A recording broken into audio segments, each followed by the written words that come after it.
আমার বস একজন নাস্তিক। যদি এই প্রশ্নের উত্তর পান, তবে হয়তো ইসলাম গ্রহণ করবেন। কেন কোরআনে এআই সম্পর্কে কিছু বলা হয়নি? কারণ এখন এআই খুব বিপজ্জনক হয়ে গেছে। আমি এআই সম্পর্কে জানতাম না। এআই এর কথা বলা হয়নি কেন? কোরআনে এটা কেন থাকা উচিত? এটি ঈশ্বরের পক্ষ থেকে নয়, তা প্রমাণ করার জন্য আপনাকে ভুল খুঁজে বের করতে হবে।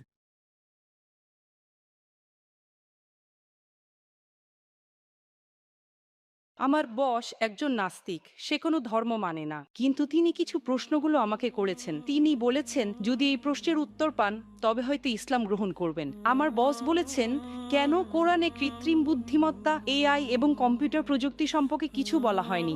কারণ এখন এআই খুব বিপজ্জনক হয়ে গেছে। এটি অনেক কিছু করতে পারে, যে কোনো কিছু সিদ্ধান্তও নিতে পারে। আমার বস এই ব্যাপারে খুব কৌতূহলী। ধন্যবাদ। আপনার বসকে বলুন কোরআন কোনো সায়েন্সের বই নয়। SCIENCE।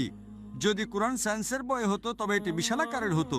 এই যে ভবনটি দেখছেন, এর ভেতরে যত বই রাখা সম্ভব সব বই মিলেও এর সমান হতো না। যদি কোরআন বিজ্ঞানের বই হতো আর এতে সব বৈজ্ঞানিক তথ্য উল্লেখ করা থাকতো, তাহলে কোরআন এতটা বিশাল হয়ে যেত যে আপনি কোনোদিনও তা পড়ে শেষ করতে পারতেন না। কোরআন কোনো সায়েন্সের বই নয়। সায়েন্স, আপনি যদি জিজ্ঞাসা করেন কোরআনে কি লেখা আছে 2 আর 2 মিলে 4 হয়, না, কোরআন কোনো সায়েন্সের বই নয়। এটি নিদর্শনের বই। SIGNS।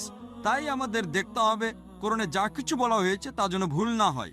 যদি আপনি মনে করেন যে কোরআনের সব কিছুই উল্লেখ থাকা উচিত, তাহলে ভাবুন তো বিজ্ঞানে কত হাজার হাজার PhD আছে। Doctor, engineer, heart specialist, brain specialist, এই সব কিছু যদি কোরআনে লেখা হতো আর আপনি তা পড়া শুরু করতেন, তাহলে আপনার পুরো জীবনেও তা শেষ করতে পারতেন না। ঠিক না বেঠিক? সুতরাং কোরআনে বিজ্ঞানের সবকিছু উল্লেখ নেই, দয়া করে ভুল বুঝবেন না। কিন্তু কোরআনে যা কিছু বলা হয়েছে তার কোনোটাই ভুল নয়। যদি কোরআনে এমন কোনো বৈজ্ঞানিক তত্ত্ব থাকে যা ভুল প্রমাণিত হয়, তবে তা আল্লাহর পক্ষ থেকে হতে পারে না।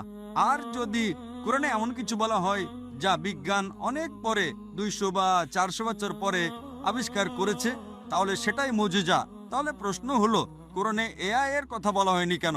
কোরআনে এটা কেন থাকা উচিত? কোরআন কোনো বিজ্ঞানের বই নয়, কিন্তু আল্লাহ জানেন ভবিষ্যতে কি আসতে চলেছে। আমি আপনাকে ব্যাখ্যা করছি। 1 নম্বর, মানুষ আমাকে প্রায় জিজ্ঞাসা করত যে ইসলামী শরিয়া অনুযায়ী যদি আপনার কাছে ভিডিও রেকর্ডিং থাকে, যদি কোনো ভিডিও রেকর্ডিং থাকে যে কেউ চুরি করেছে, ইসলাম অনুযায়ী সেটা প্রমাণ নয়। এটাকে প্রাথমিক প্রমাণ হিসেবে ধরা হয় না, এটা দ্বিতীয় প্রমাণ। 10 বছর বা 20 বছর আগে যে কোনো সাধারণ আদালতে যদি আপনি সিসিটিভি ফুটেজ দেখাতেন আর তাতে চোর ধরা পড়তো, যে কেউ চুরি করছে, সেটাই যথেষ্ট ছিল। কিন্তু ইসলামে